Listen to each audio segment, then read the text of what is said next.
Bueno, tiene algo simpático que es que aparece una voz que, que nos recuerda que empezamos a grabar y lo mismo cuando terminamos de grabar. Bueno, están viendo, estamos compartiendo mi pantalla. ¿Están viendo ustedes la presentación PowerPoint? Sí, se ve. Bien. Sí, se puede ver. Bueno, la idea hoy es de dar un pantallazo de USB contando un poco dónde está la tecnología porque es interesante, pero después enfocándonos fundamentalmente en lo que realmente nos interesa, que es USB desde el punto de vista de un sistema embebido. Es muy poco probable por el momento de que nosotros vayamos a utilizar USB en un proyecto nuestro a través de la especificación USB 3.2. Digamos, los números de 3.0, 3.1, 3.2 los vamos a mencionar un poco más adelante, pero lo vamos a mencionar. ¿Por qué digo esto? Bueno, porque nosotros vamos a ver de que hoy en día hay versiones de USB que están trabajando a 40 gigabits por segundo. Y no hay ningún microcontrolador de aquellos que están accesibles para nosotros, para hacer un proyecto que pueda trabajar a esa velocidad. Entonces, nos vamos a encauzar en en USB desde el punto de vista de un sistema embebido. Justamente ese es el objetivo.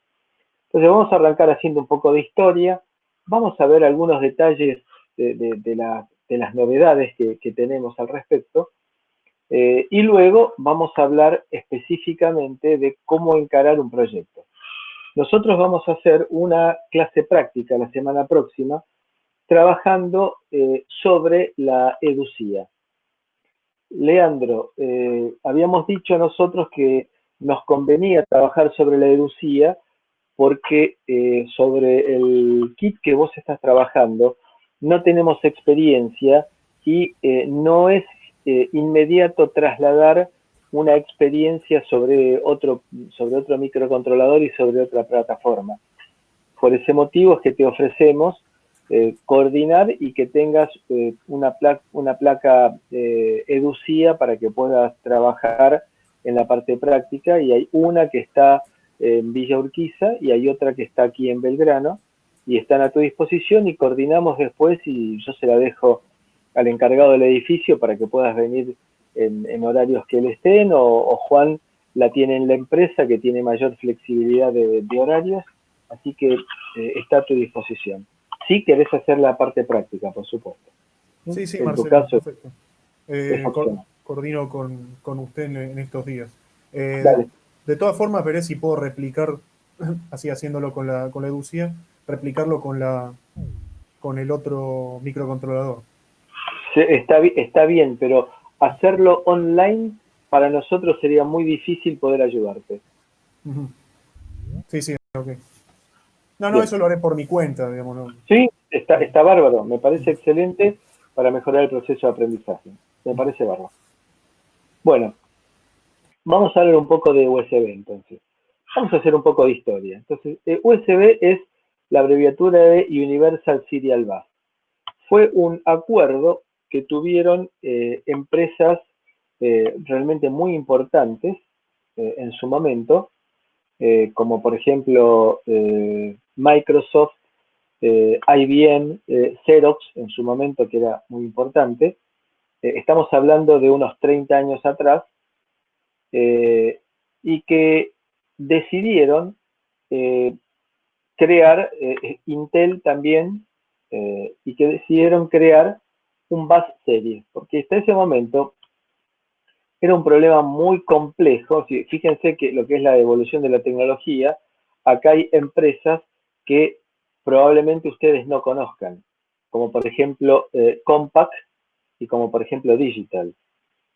El proceso fue que en algún momento Compaq, Digital hacía computadoras de tipo científicas grandes, es decir, como por ejemplo tuvo en su momento la Comisión Nacional de Energía Atómica, como por ejemplo tuvo el INTI, y ahí yo participé. Era una computadora que ocupaba un área de unos 80 metros cuadrados más o menos, y tenía un poder que hoy sería el equivalente de un décimo de un teléfono celular.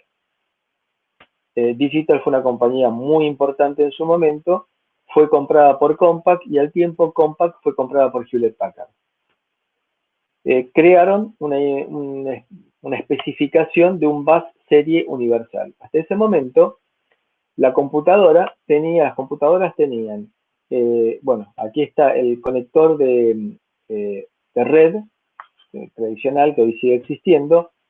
Había un puerto serie, RC232, y todavía en este momento era un puerto serie del modelo chico, porque yo alcancé a tener alguna computadora, unas cuantas computadoras que tenían el puerto serie de modelo grande de 25 patas, y después, cada vez que, fíjense que acá había lugar para insertar placas.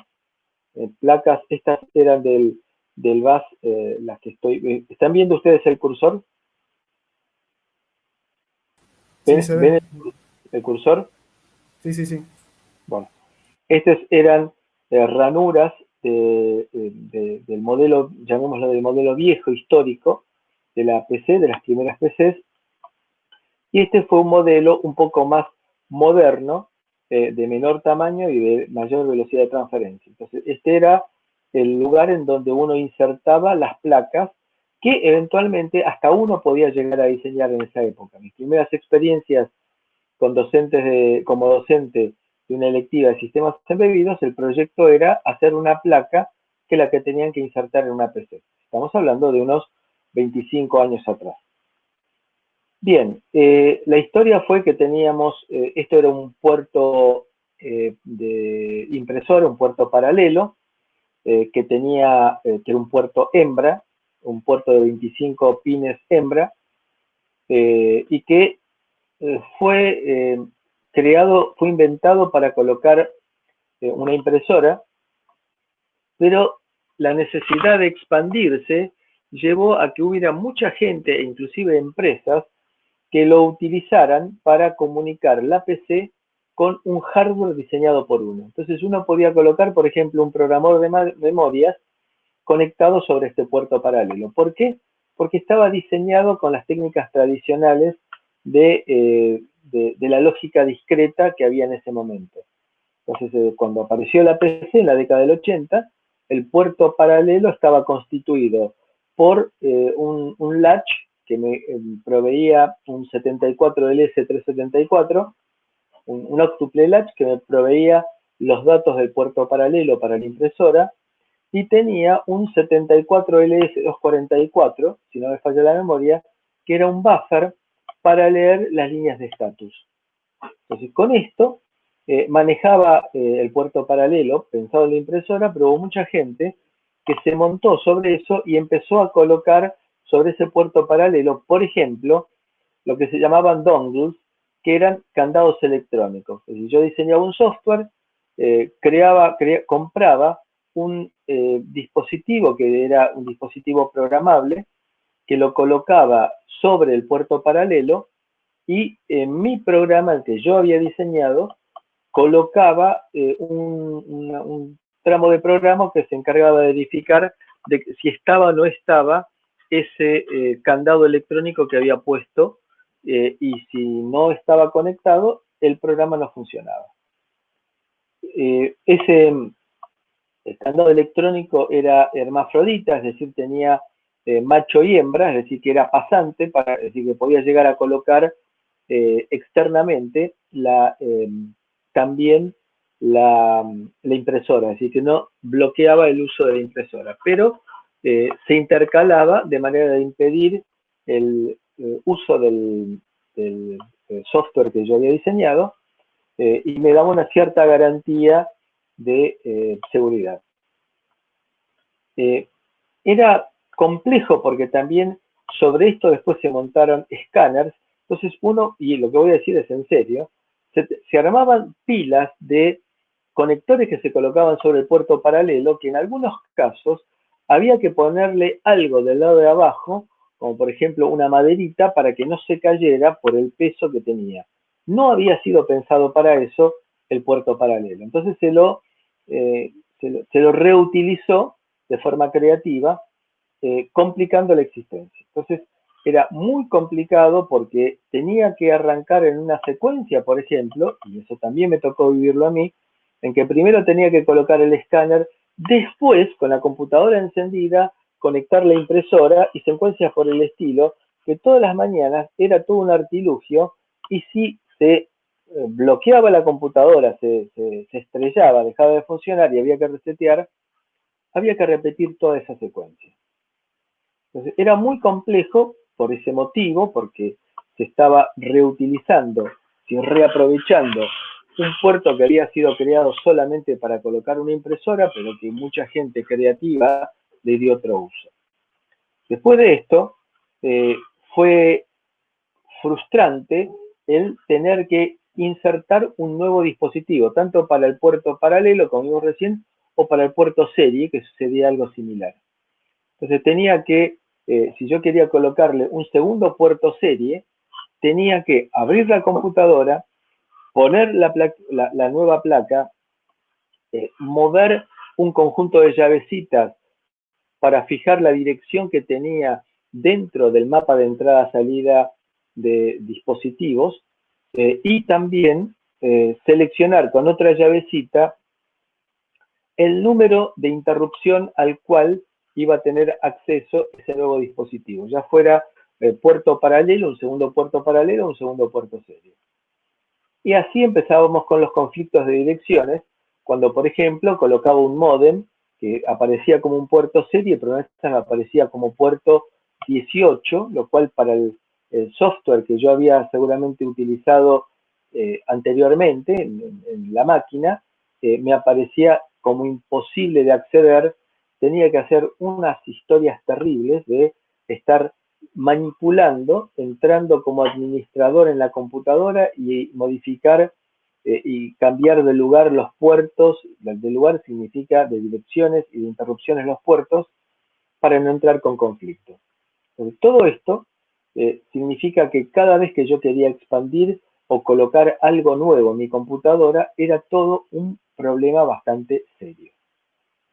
Recuerden que en aquella época uno se comunicaba a Internet, aquel que tenía la vocación de conectarse a Internet, lo hacía a través de un módem telefónico. Es decir, que ese módem telefónico habitualmente no venía con la PC, sino que tenía que instalárselo uno por medio de una placa, con un montonazo de conflictos, un montón de problemas.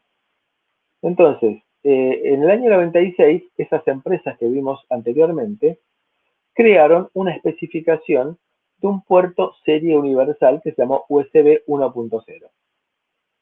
USB 1.0 no tuvo existencia comercial, sino que fue algo que se lanzó al mercado de una manera muy confidencial, fundamentalmente como para testearlo.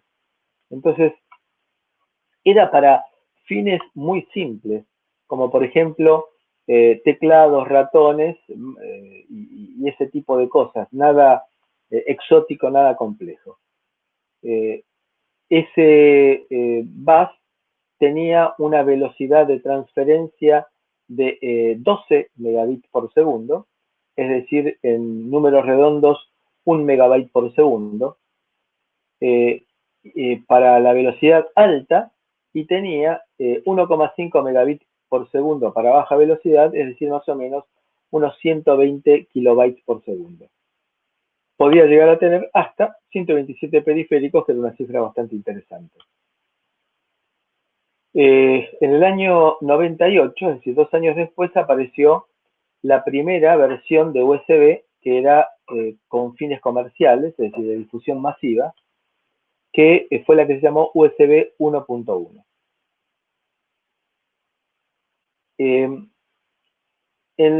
Ahí empezaron a aparecer las versiones de Mac de tipo Macintosh, y que ya se empezaban a hacer un poco más complejas las comunicaciones, y comenzaron a incorporar varios puertos USB. Este fue el logotipo histórico de USB, el de que pareciera el tridente del dios Neptuno. Entonces, aquí comenzaron a aparecer múltiples puertos USB. En el año 2000 decir, 4 años después de la primera aparición, apareció USB 2.0, que fue lanzado con mucha urgencia para competir con FireWire, que es la versión de USB que tuvo en su época Apple. Salió con una velocidad y una especificación muy superior a USB 1.1 y tuvieron que sacar en urgencia una versión de USB 2.0 que no fue, sin lugar a dudas, la mejor opción que tuvieron, pero siempre por razones comerciales, tuvieron que salir al mercado con una especificación no totalmente, no totalmente operativa. Se llevó la velocidad de transferencia de 480 megabits por segundo y manteniendo compatibilidad para atrás, es decir, manteniendo compatibilidad con 1.1, es decir, yo podía conectar un dispositivo 1.1 en un bus controlado por USB 2.0 e iba a funcionar, por supuesto que como 1.1, siempre en la situación más desfavorable. Es decir, si yo conectaba un dispositivo USB 1.1 en una red de USB 2.0, es decir, que el controlador era un USB 2.0, no lo íbamos a poder sacar más allá de la especificación con la cual había sido creado, es decir, USB 1.1.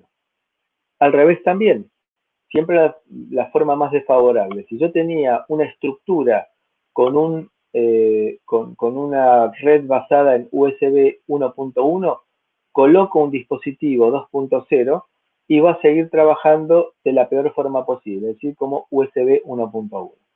Eso lo vamos a entender en un esquemita en unos minutos. Ahí, cuando apareció USB 2.0, recién en ese momento es cuando comenzaron a aparecer discos externos. Porque con USB 1.1, esa velocidad de transferencia de 12 megabits por segundo, transferir un archivo a un disco externo era una tarea que uno tenía que dejarlo durante toda la noche. Entonces, recién con USB 2.0 comenzaron a aparecer discos externos. Al principio, como se tenían todavía discos de computadora de escritorio, eran discos de 5 pulgadas, consumían mucha energía y tienen entonces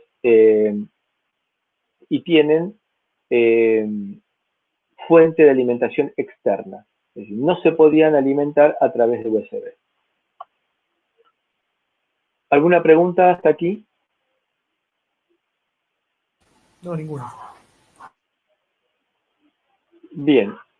Apareció luego, en el año 2008, USB 3.0. USB 3.0 ofreció 5 gigabits por segundo, es decir, multiplicó por 10, por 11 la velocidad de transferencia, y luego fueron apareciendo distintas versiones, como fueron USB 3.1 y actualmente USB 3.2, que permiten mayor velocidad. Hoy en día tenemos que USB 3.1 permite transferir hasta 10 gigabits por segundo, y USB 3.2 20 gigabits por segundo, y hay una versión superadora de USB 3.2 que es originaria de Apple, cuando no, que se llama Thunderbolt, en la cual, digamos, no es exactamente USB, pero se puede usar como un puerto USB, que permite trabajar a 40 gigabits por segundo. Y con algunas características que son sorprendentes, como por ejemplo, que pueden llegar a entregar hasta, y escuchen la cifra, 100 watts a través de USB, a través de Thunderbolt. Con lo cual, puedo perfectamente desde una computadora cargar a otra computadora. Con 100 watts puedo llegar a cargar, porque normalmente las fuentes de alimentación son de 75 watts. Entonces, puedo perfectamente cargar otra computadora. Y de hecho, por ejemplo, se permite hacer carga rápida, y eso lo he probado yo, carga rápida de teléfonos celulares. Vieron que muchos teléfonos celulares tienen un proceso que es turbocharging, se puede hacer desde una PC. Notable la evolución que tuvo también desde el punto de vista de potencia. ¿Sí? Hoy en día es razonable tener con USB 3.2 20 gigabits por segundo y entregar hasta 100 watts. Es muy importante hoy en día, cuando uno compra una computadora o un pendrive, poder saber con exactitud esa computadora, ese pendrive, a qué versión de USB responde. Porque existen, por ejemplo, marcas. Dell sacó una computadora con un modelo, supónganse 1, 2, 3, 4, con USB 3.1, y al poco tiempo sacó otra versión que si uno la mira externamente es idéntica, que sería la, pónganle ustedes 1, 2, 3, 5, que trabajaba con USB 3.2. Entonces, con lo cual es importante para tener en cuenta cuando uno compra una computadora, compra un dispositivo, hay que leer la especificación previamente y ver sobre qué versión exacta de USB está trabajando. Ahora, USB 3.0 no es totalmente compatible con USB 3.2. Habíamos dicho que 2.0 es compatible con 1.1, pero 3.0 no es compatible con USB 2.0. Fundamentalmente porque tiene cables de señalización adicionales. Y ahora vamos a ver un par de fotitos para entenderlo. Y aparte, trabaja en modo full duplex. Aquí hablando de full duplex, hagamos un stop por un momento. Pensemos en que la comunicación USB es absolutamente jerárquica. Tenemos un dispositivo maestro que recibe el nombre de host. Es decir, el dispositivo maestro recibe el nombre de host. Vamos a ir anotando algunos términos para recordarlos. Este host es único por arquitectura. Dicho de otra manera, el host dijimos que es el master.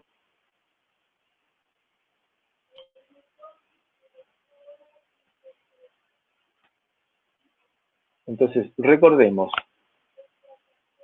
palabra clave, host. Entonces, el host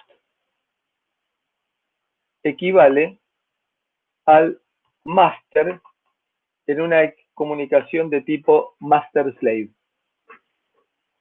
Y lo que serían los esclavos se llaman devices. Estos serían los esclavos.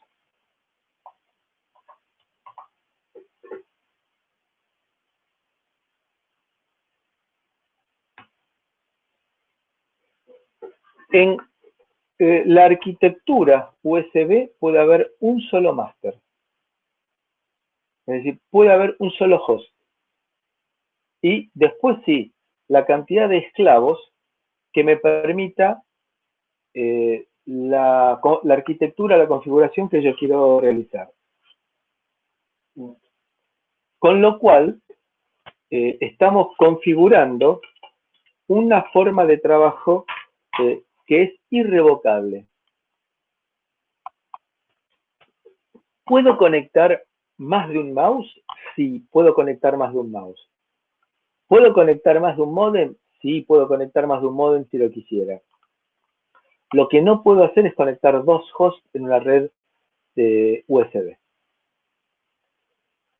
El mecanismo de trabajo normal, que lo vamos a ver en un rato, sería el host va interrogando a los dispositivos. Entonces dice, mouse, ¿tenés alguna novedad? ¿Te moviste? No. Bien, sigamos. Teclado, ¿alguien oprimió alguna tecla? No. Sigo. Impresora, ¿tenés datos? ¿Estás imprimiendo todavía? Sí. Entonces no te mando más nuevos datos. Al rato, mouse, ¿te moviste? Sí. Ah, ¿cuánto te moviste? Fíjense que con lo que estoy diciendo, el mouse se movió, pero no puede transferir a la computadora, es decir, al host, no puede transferir los datos del movimiento porque no está habilitado para trabajar por interrupción. Es decir, no lo puede interrumpir al host. Aquí hago un paréntesis. Para complicar las cosas, hay un modo de trabajo que se llama interrupción, pero no tiene nada que ver con el concepto de interrupción de un microcontrolador. Entonces, de vuelta, ningún dispositivo puede interrumpir al host. Solamente cuando el host lo decida es que van a poder volcar su estado o bien recibir información. Por ejemplo, para imprimir. La comunicación entonces sería de tipo half duplex. Entonces, el host dice, mouse, ¿tenés novedades? Y como si fuera en los viejos Nextel, uno escucha prip del otro lado y le dice, habla vos. Entonces, el mouse dice, ¿me moví? No me moví. Bien, entonces es una comunicación half duplex de acuerdo con lo que habíamos visto la semana pasada. Con esto, entonces, uno saca la siguiente conclusión. La estructura, como estamos hablando nosotros, hasta USB 2.0, es jerárquica y de tipo half duplex. USB 3.0, pero un detalle más para redondear lo anterior. Entonces dijimos, el host, que es el que actúa como master. Los devices, los dispositivos que actúan como esclavos. Y crearon después, sin excesivo éxito, una alternativa que se llamó On The Go. Supónganse ustedes que yo tengo una cámara fotográfica. Entonces saqué fotos y quiero imprimirlas. Según lo que estuvimos diciendo hasta ahora, tendría que buscarme una computadora, conectarme vía USB con la computadora, descargar desde la cámara los datos a la computadora y de la computadora enviarla a la impresora. Lo cual, si uno se imagina que está en un hotel, es medio complicado porque puedo tener acceso a la impresora, pero veo que la computadora suele estar utilizada. Entonces, lo que se creó fue On The Go, en el cual es una variante en la cual no tenemos un master, es decir, un host de la forma tradicional, y no tenemos un device o esclavo de la forma tradicional, sino que es un más o menos, de un rato soy master y de un rato soy esclavo. De esta forma, logro la comunicación directa entre la cámara fotográfica y la impresora. Porque a la cámara fotográfica no le voy a colocar toda la inteligencia y todo el sistema operativo que tiene una computadora, porque no se justificaría, porque la voy a usar una vez cada semana o cada 2 semanas, si la uso, y entonces le coloco un host muy primitivo y me permite lo necesario e imprescindible para transmitir las fotos, nada más que eso. ¿Alguna pregunta hasta aquí? No. Entonces, aparte de host y devices, tenemos también on the go. Es decir, sería algo así como al pasar. En el caso de USB 3.0, se introduce la comunicación full duplex. Es decir, que ya le estoy agregando más cables. A lo que tenía el USB 2.0, le estoy agregando más cables con USB 3.0. No necesito polling. Polling era la encuesta de ir preguntándole, mouse, ¿tenés novedades? Teclado, ¿tenés novedades? Impresora, ¿tenés novedades? Eso es polling. No es necesario polling y se logra asincronicidad. Y podemos llegar en uno de los modos de trabajo que tenemos de transmisión, que se llama isócrona, que la vamos a definir un poco más adelante, se puede trabajar a 384 megabits por segundo.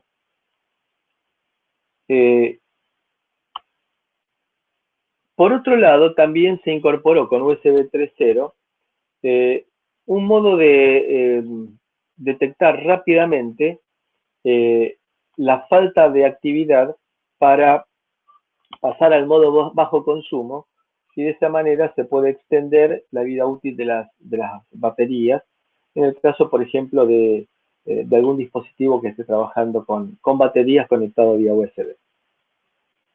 Bueno, y después tenemos estándares de comunicación interna para drivers de alta performance. Y estas son especificaciones del firmware y del software como para poder trabajar haciendo transferencias de mayor velocidad que las que se tenían antes. ¿Por qué USB 3.0? Fundamentalmente porque comenzaron a aparecer memorias externas, discos externos. Piensen ustedes que hoy en día se consiguen en el mercado discos de 4 terabytes.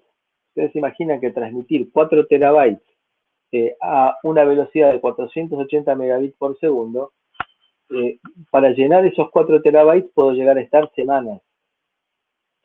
Entonces, lo mismo que para el caso de tener tarjetas de memoria, como las que tenemos en nuestro teléfono, y que las quiero imprimir, guardar en la nube o lo que sea, entonces tengo que colocarle un adaptador y descargar 16 gigabytes a velocidad. Después vamos a ver algunos ejemplos de numéricos como para tener una idea clara de las ventajas que introdujo USB 3.0.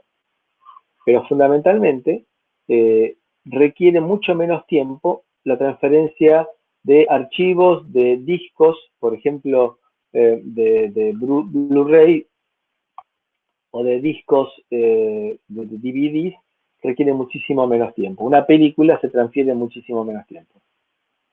Aquí tenemos, por ejemplo, un CD tiene 650 megabytes, un DVD 6 GB y un Blu-ray 20 GB. Entonces imagínense lo que es Blu-ray, ya me da calidad de imagen similar a la que sería lo que hoy llamamos 4K, similar a eso.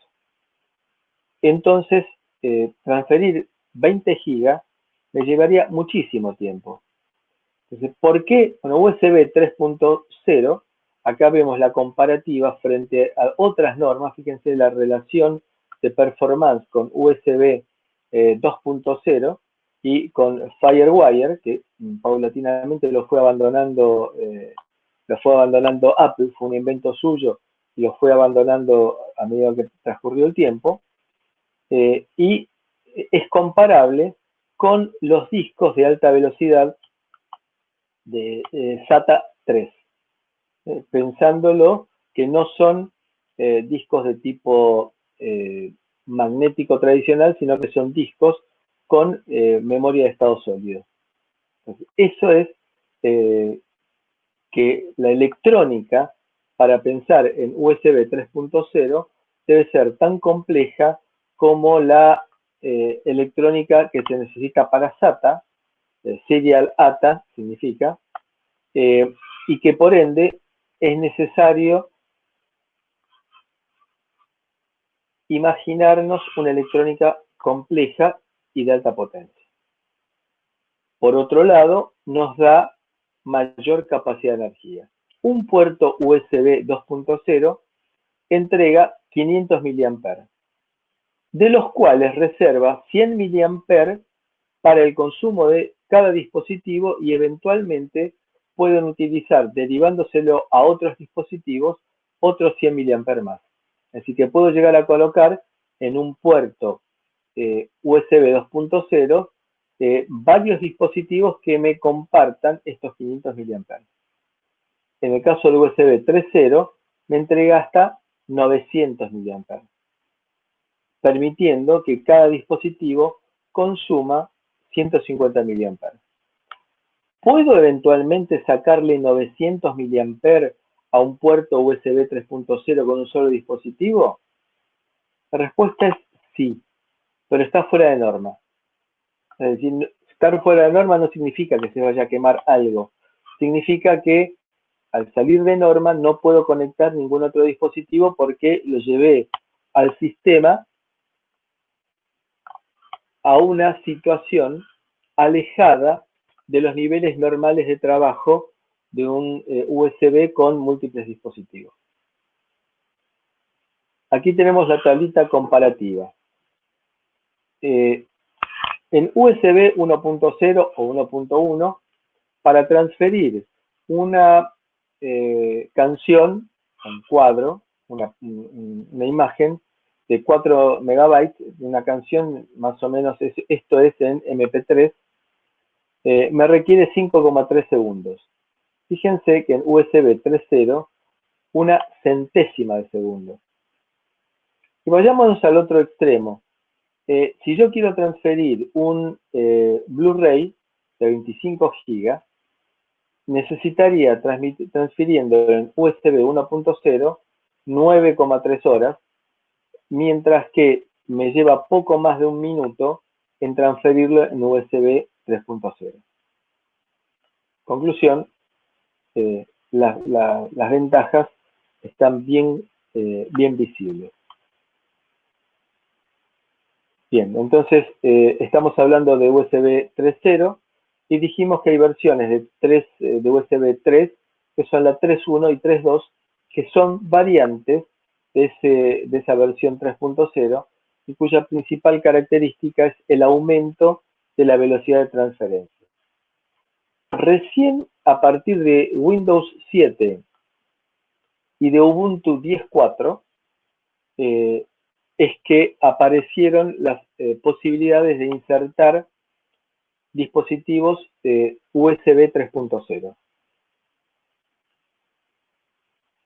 Bien. ¿Alguna pregunta? No, ninguna. Sí. Bien, gracias. ¿Qué me ofrece USB? Algo que para quien no lo padeció el esquema anterior es maravilloso. Poder conectarse en cualquier momento. Si en la vieja estructura de PC yo arrancaba y no me di cuenta que no tenía conectado el teclado, bueno, tenía que apagar la máquina, conectar el teclado y volver a arrancar la máquina. Lo cual eso llevaba minutos el booteo en esas máquinas. En el caso de USB, bueno, hacer las pruebas era terrible porque si yo estaba conectando una nueva placa y me equivocaba en la selección de la dirección o del puerto, o de la interrupción, perdón, en la dirección del puerto o en la interrupción que quería utilizar, tenía que apagar la computadora, volver a abrir la computadora, cambiar la llavecita de posición y rearrancar la computadora. Y eso podía llevarme varios intentos hasta que todo funcionara bien, lo cual era una pérdida de tiempo increíble. Entonces aquí no existe eso, puedo conectarme en cualquier momento. Y esto es algo que lo hacemos instintivamente y no nos damos cuenta. Yo no tengo que decirle, computadora, acabo de conectar un mouse. Se da cuenta solo. Hagan la prueba ustedes en su computadora, conecten un segundo mouse. Igual es muy divertido porque si uno quiere volver loco a una persona que está medio despistada, le coloca la computadora en forma disimulada un segundo mouse y el segundo mouse compone su movimiento con el del primero. Y es muy divertido ver la cara, para hacer un blooper, la cara de la persona que mueve el mouse para un lado y se le va el cursor para el otro. Entonces, yo no le digo, conecté un mouse, sino que el mouse, de alguna manera, le dice al host, soy un mouse. Es decir que, de alguna manera, que vamos a ver nosotros, se detectan automáticamente las características del dispositivo. El sistema operativo reconoce la conexión y desconexión de dispositivos. Un comentario. Es recomendable que uno siga el proceso de desconexión que corresponde, ya sea en Windows, ya sea en Linux, avisarle al sistema operativo, voy a desconectar este dispositivo, para lo cual, ¿por qué? Porque de esa manera se evita de que haya problemas eléctricos al desconectar el dispositivo y problemas lógicos dentro del sistema operativo por querer esperar respuesta de un dispositivo que ya no existe. La cosa más terrible que le puede llegar a suceder a una computadora es desconectar un pendrive a lo bestia, es decir, sacándolo sin avisarle, sin pasivarlo adecuadamente, porque puedo generar problemas eléctricos en la desconexión y por otro lado el sistema operativo puede llegar a estar esperando la reacción del pendrive y no encontrarlo. Y hoy en día ya se ha solucionado ese problema, pero en versiones un poco anteriores de sistemas operativos, el sistema operativo se enloquecía y había que resetear la máquina. Entonces, esto es bueno. El sistema operativo reconoce la conexión y desconexión de dispositivos. ¿Cómo reconoce la conexión? Fundamentalmente porque cada dispositivo que se conecta tiene que tener un divisor de tensiones interno, hecho con dos resistores, entre BCC y tierra, de manera que al conectarlo se produzca un desequilibrio eléctrico, un cambio en el host, y eso produce la detección de que se conectó un nuevo dispositivo, o de la misma manera que se desconectó. El driver se carga automáticamente. Cuando uno conecta un pendrive por primera vez a su computadora, va y seguramente observa de que dice, se queda pensando un ratito, de acuerdo con el sistema operativo que usen, será la clepsidra que se mueve o la vueltita que da en la pantalla o el circulito que cambia de colores de acuerdo con el sistema operativo, y luego al rato aparece pendrive Kingston Data 64 modelo F4 conectado. Y uno dice, ¿y de dónde sacó esto? Bien, ¿se animan a contestar alguno de ustedes de dónde sacó eso el sistema operativo para que aparezca la identificación del pendrive que le acabo de conectar por primera vez? El propio pendrive, o sea, le arroja la información del modelo. Y entonces,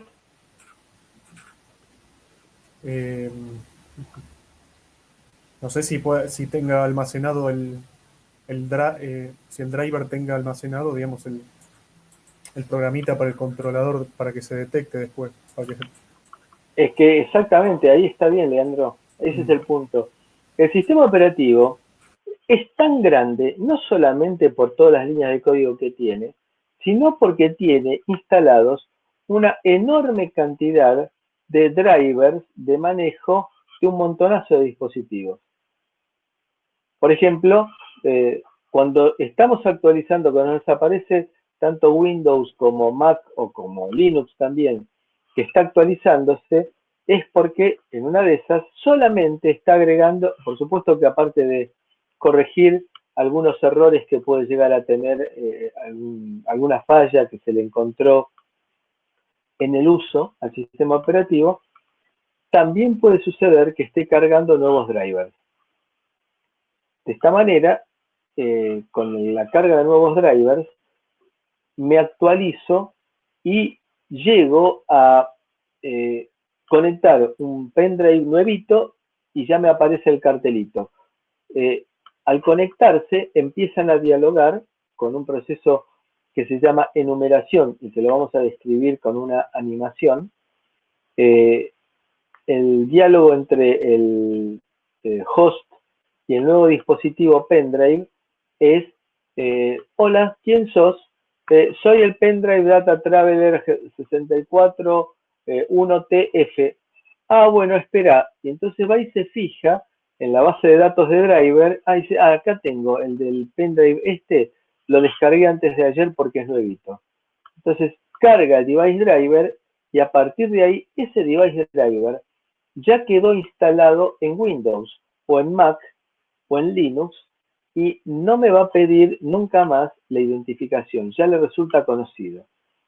Lo incorporó a la versión del sistema operativo que está ejecutándose. Entonces, mañana cuando arranque la computadora de nuevo y se carga el sistema operativo, ya se va a cargar directamente con ese driver correspondiente a ese pendrive que conecté ayer por primera vez. En el caso en el cual no tenga el driver porque es un dispositivo especial o demasiado nuevo, el sistema operativo me sacará un cartelito diciéndome coloque el disco de instalación o escríbame el sitio en internet en donde ir a buscarlo. Pero previamente intenta con los drivers que tiene en su archivo el sistema operativo. Se autoconfigura sin jumpers. Acá no voy a tener conflicto de puerto 1 y puerto 2, sino que automáticamente se identifican los dispositivos de una manera muy interesante y que no tiene complejidades de configuración por medio de jumpers, por ejemplo, de llavecitas. Y otra cosa interesante que después vamos a tratar de justificar es que cada dispositivo tendrá un número.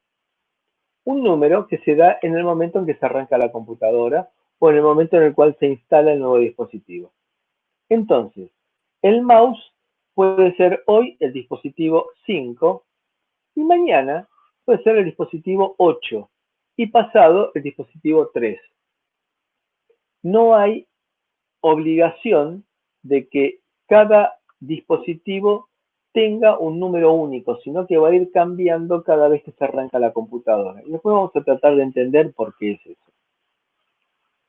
Entonces, no hay conflicto ni de direcciones ni de IRQs porque eso no existe aquí, sino que es un bus serie universal. Entonces, tenemos un único conector para la USB 1 y USB 2 y un conector distinto y que se identifica distinto para USB 3. Puedo conectar hasta 127 dispositivos. Puede ser alimentado por el mismo cable, es decir, puedo alimentar dispositivos por el cable de conexión y automáticamente los dispositivos pasan a modos de bajo consumo. Con, obviamente, todo un mecanismo de detección y de corrección de errores basado en CRC, Cyclic Redundancy Check. Y para conectar dispositivos no tenemos que abrir la PC.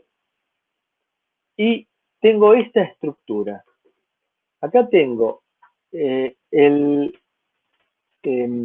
esto será el host USB que está en la computadora. y tengo la posibilidad de colocar lo que llamamos hubs. Hubs es equivalente, parecido, a lo que sería una zapatilla en la cual de un lado la conecto a 220 y del otro lado voy conectando varios dispositivos, 3, 4 dispositivos, 3 o 4 elementos a 220. Acá el hub nos permite típicamente conectar 4 dispositivos más y pueden ser hubs como este, que está alimentado por el propio bus powered. Es decir, que acá voy a poder manejar 4 dispositivos y se alimenta desde los 5 volts que le envía el host. Y vamos a ver cómo es eso. Y después acá tenemos otro hub que le entrega un pedacito de energía del que viene de acá. Por lo tanto, con este pedacito de energía no puede llegar a manejar 4 dispositivos más. Entonces, este hub necesita conectarse a 220 por medio de una fuentecita. Es lo que se llamaba self-power, autoalimentado, autoenergizado. Y vemos entonces que puedo llegar a hacer una cadena de hubs con un una determinada cantidad máxima de hubs que se pueden llegar a conectar en cascada y una determinada cantidad máxima de dispositivos que se pueden llegar a conectar en cascada también. Vamos a empezar a hablar un poquito de los cables. De un lado vamos a tener este conector plano, con los bordes planos, que estamos muy acostumbrados a ver porque es el que tenemos habitualmente conectado a nuestra PC. Y del otro lado, que este ya es menos frecuente encontrarlo, porque ya no nos acostumbramos a eso, es un conector más o menos cuadrado, con chanfles aquí en los costados para polarizarlo, para no poder conectarlo al revés, y que de este lado va el device, de este lado, el que es plano, va el host, y de este lado, el que es más o menos cuadrado, va al device, típicamente a la impresora. El on the go es lo que habíamos dicho nosotros de conectar una cámara fotográfica a un dispositivo que me permite imprimir fotos instantáneas, por ejemplo, un dispositivo de tipo Polaroid, o bien que me permite en este caso conectar una cámara fotográfica y transferir los datos a un dispositivo intermedio, en este caso es un iPod, para poder verlas en la pantallita del iPod. Bueno, dispositivos conectables hoy en día, todo lo que ustedes se puedan imaginar. Desde ratones, impresoras, escáneres, cámaras digitales, webcams, modems, etc. Todo, sintonizadores de televisión. Hay algunos sintonizadores de televisión digital muy simpáticos que uno puede llegar a conectar en su computadora y ver televisión en la computadora. Sobre todo eso es válido, es interesante en los lugares en los cuales no tengo acceso a internet, pero sí tengo televisión digital terrestre. O la otra es que no me interesa tener acceso a internet y puedo llegar a tener televisión de alta definición por medio de ese sintonizador. Puedo colocar discos externos, grabadoras de CD externas y así, etcétera. Prácticamente todo lo que se nos ocurra. Hablemos de la conexión. El que dijimos que es plano, que va al host, se llama dispositivo según norma A. El que dijimos que es más bien cuadrado es el que se llama norma B. Este va entonces al host y este va al device. Están definidos los cables que van dentro del conductor que une los dos extremos del cable. De acuerdo con lo que dijimos al principio de todo, no puede haber un cable que tenga conector A de ambos lados. Porque dijimos que el conector A va hacia el host y no tenemos disponible la facilidad de conectar host con host. Es decir, no existe o no debería existir un cable que tuviera en ambos extremos estándar A, es decir, el conector plano. Aquí, estas son algunas fotos simpáticas para ir agregando, tanto del conector A como del conector B. Se utiliza habitualmente par trenzado con una impedancia característica de 90 ohm y los hilos de datos se llaman D más y D menos, lo cual nos está introduciendo a la idea de que tenemos una línea balanceada. Salvo situaciones muy específicas, trabaja como línea balanceada y hay un solo caso en el cual las señales no están balanceadas. Aquí vamos un poco más allá. Entonces dijimos tipo A, tipo B. Nos aparece después mini USB A y mini USB B. Estos ya han pasado a desuso prácticamente y son los conectores de tipo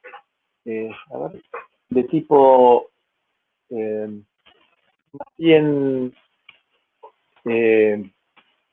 ancho, es decir, no es el conector que estamos acostumbrados hoy en día a ver en nuestra, por ejemplo, para conectarnos con nuestro teléfono, sino que son conectores de un tipo, ya podríamos decir, pasado de moda. Es decir, un conector que en su momento fue novedoso, pero con el paso de la tecnología cayó en desuso. Es decir, no nos vamos a encontrar en forma frecuente con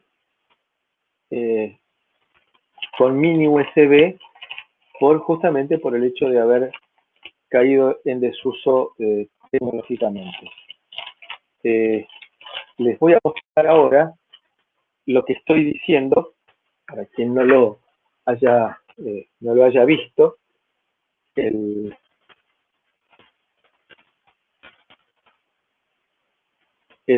conector en el mini USB es este.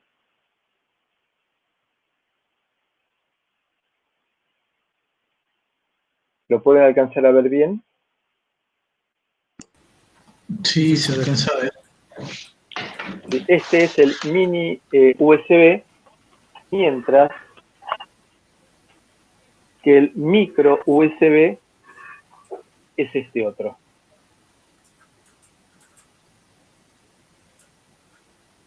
¿Bien?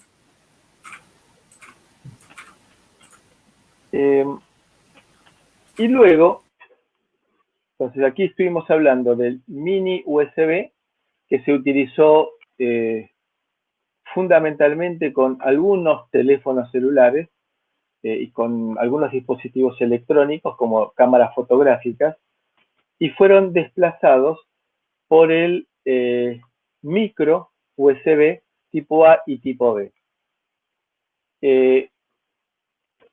Con el paso del tiempo y de la tecnología, apareció un micro USB tipo C. El micro USB tipo C es este otro. Fíjense que a diferencia del micro USB tipo B, lo que tiene es que no está polarizado. Es decir, que lo puedo conectar en uno o en el otro sentido en forma idéntica y no tengo problemas. Y es la tendencia actual y por algo que vamos a ver en unos minutitos.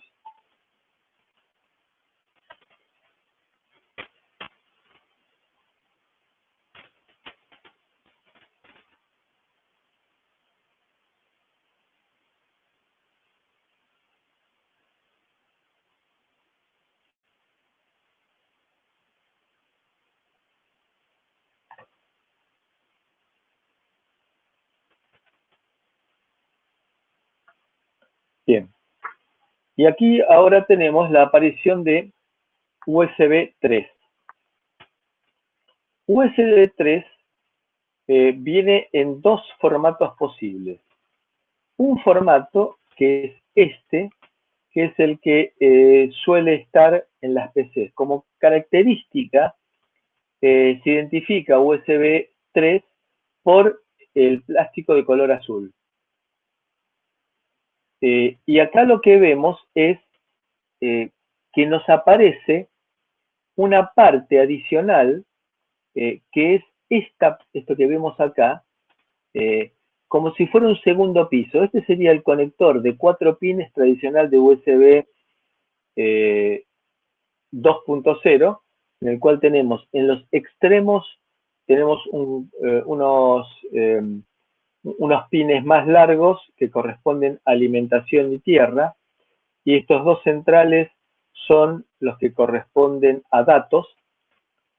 Y acá nos aparece un segundo piso con las líneas de transmisión y recepción para el segundo nivel. Recuerden que acá es una comunicación full duplex, es decir, que tengo que agregarle otro canal en sentido contrario al que estamos utilizando en el de abajo. Y me aparecen también líneas de señalización. Entonces, esta es la característica de USB 3.0 desde el punto de vista físico. Y esto que vemos acá es una característica que tienen, por ejemplo, los conectores a discos rígidos externos. Es decir, los discos rígidos actuales externos que trabajan con USB 3.0 tienen un esquema de conexión distinto. Y eso requiere un cable distinto a los tradicionales. Nuevamente, este es un disco rígido externo, y no sé si alcanzan a ver bien que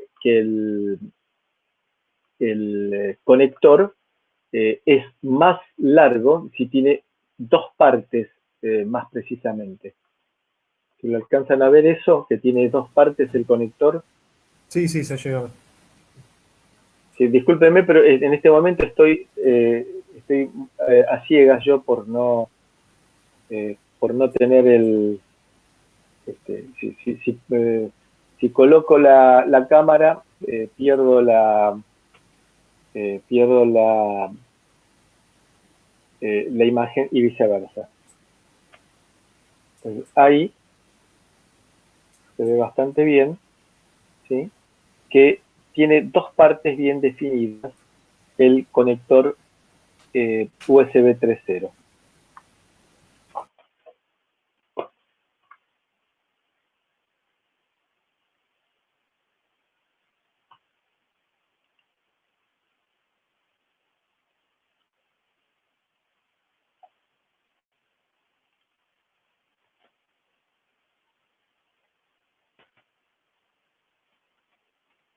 Aquí lo vemos un poco más en detalle con sus partes constitutivas ampliadas. El cable de USB 2.0 está bien identificado, es un cable simple y barato, pero tiene algunos detalles importantes, como por ejemplo que la longitud máxima del cable es de 5 metros. Este es un cable barato en el cual tenemos la alimentación con un blindaje. Tenemos la alimentación, el cable color rojo es el BCC y el cable negro es tierra o ground, y después tenemos los otros dos que son D+ y D-.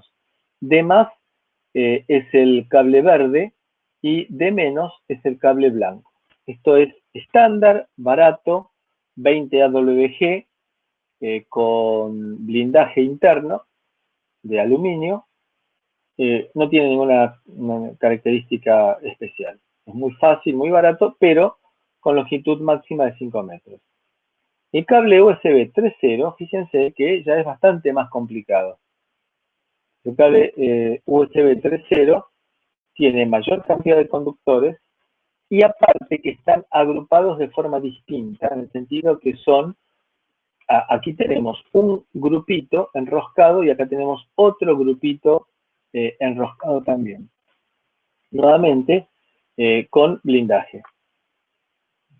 Y ground y alimentación van en cables separados en forma no de los grupos. Es decir, acá tenemos la transmisión de datos en un sentido, en el otro sentido, y acá tenemos la parte que correspondería a USB 2.0 estándar y tradicional.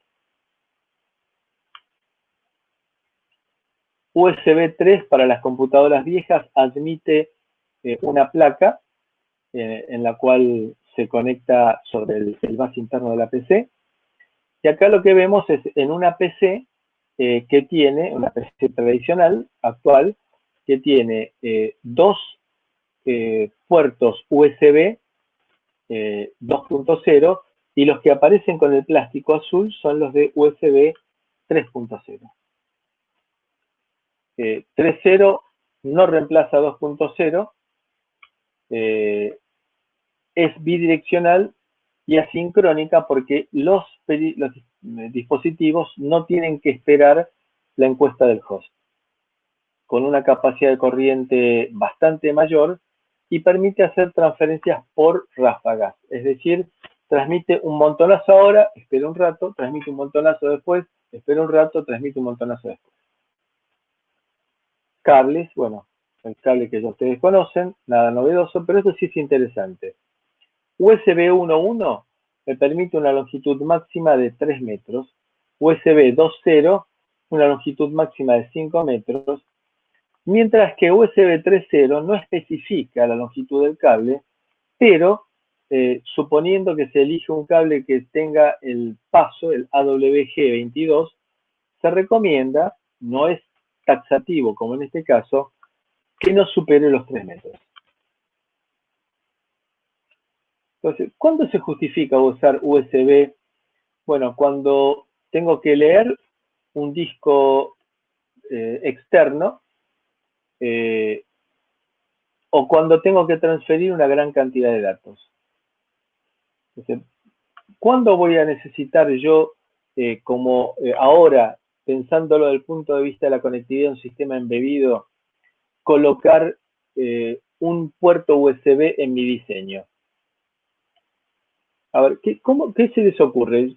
Estoy diseñando una placa para un controlador o un sistema de adquisición de datos o lo que fuera, lo que a ustedes se les ocurra.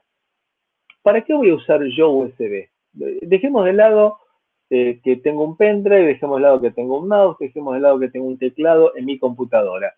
Para un sistema embebido, ¿en qué se les ocurre que voy a usar USB?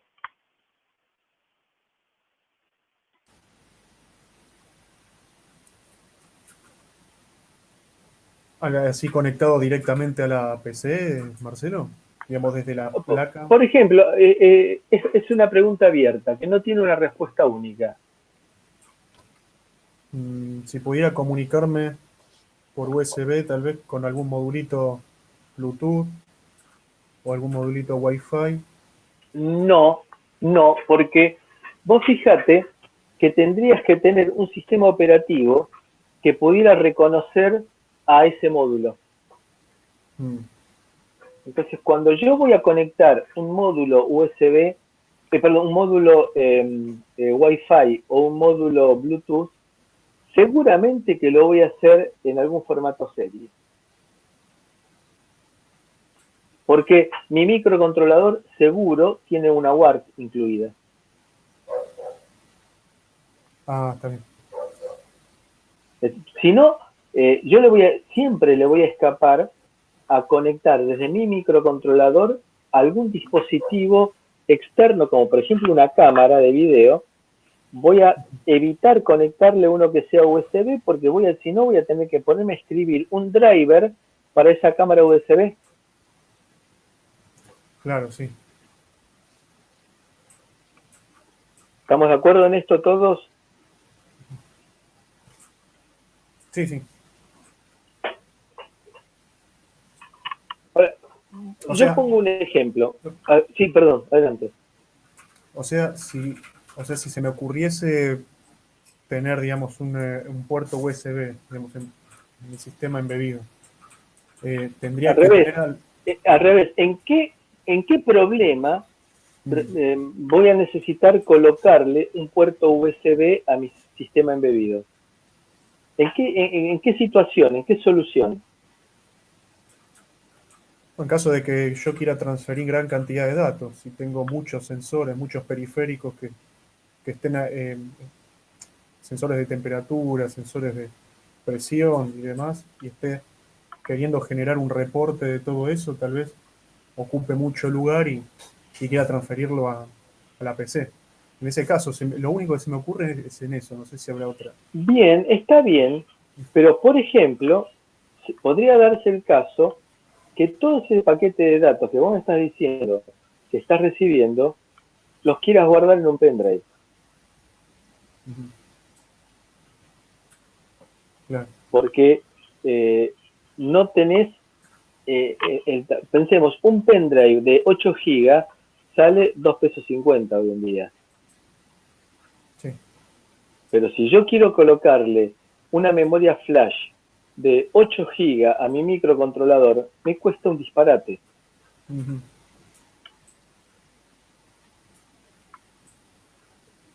¿Está claro, Suárez Barón? Sí.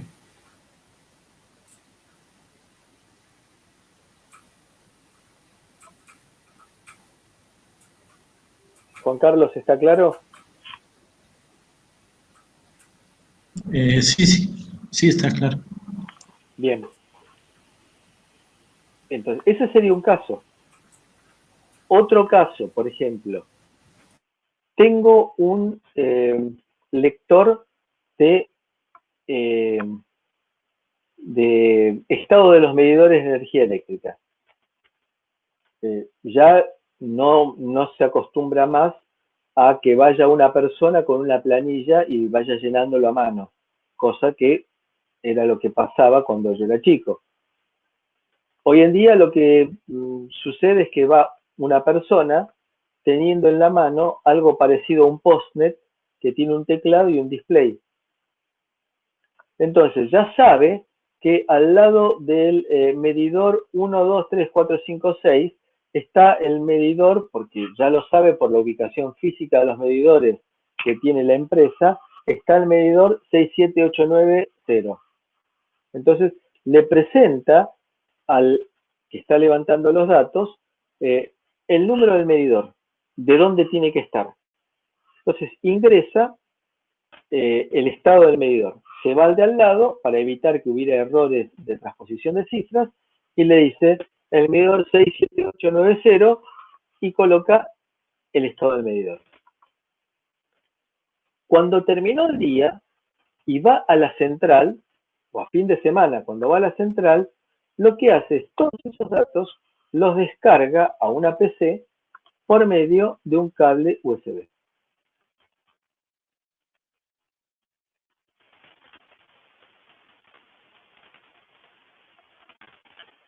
¿De acuerdo? Sí, sí. Entonces fíjense que aquí se da la cosa interesante. En un caso, eh, utilicé al microcontrolador como host, como master, cuando estuve escribiendo el pendrive.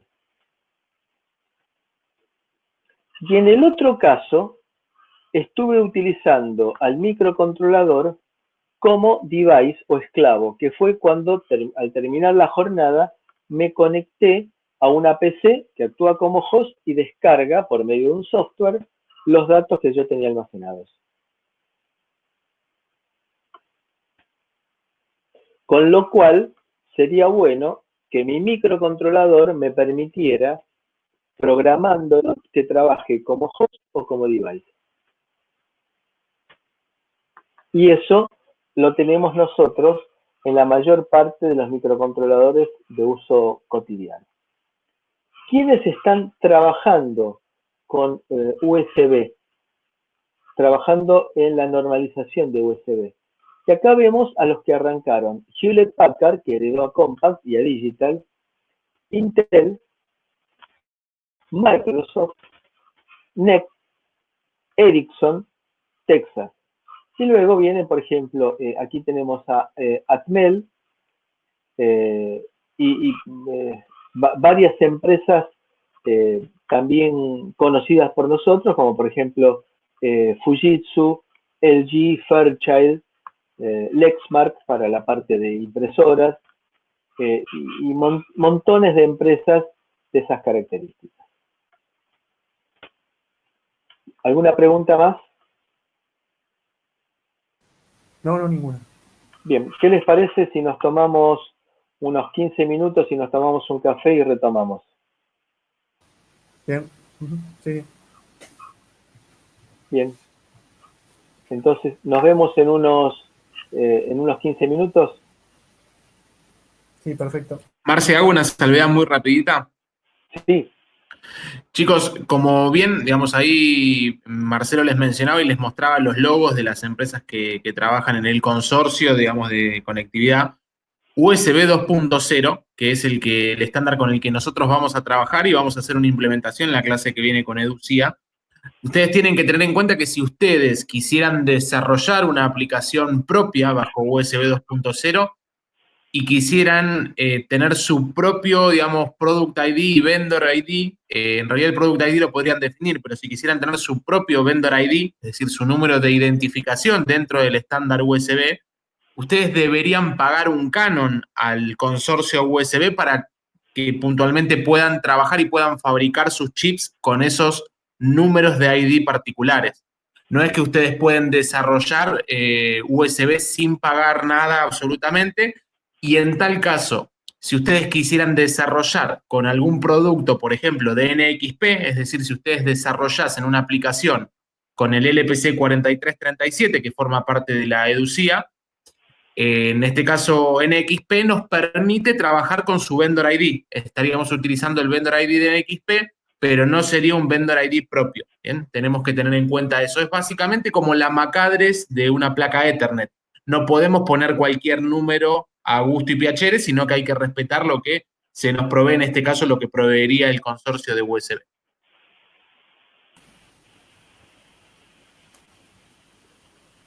Bien. Gracias, Juan. Entonces, seguimos dentro de 15 minutitos.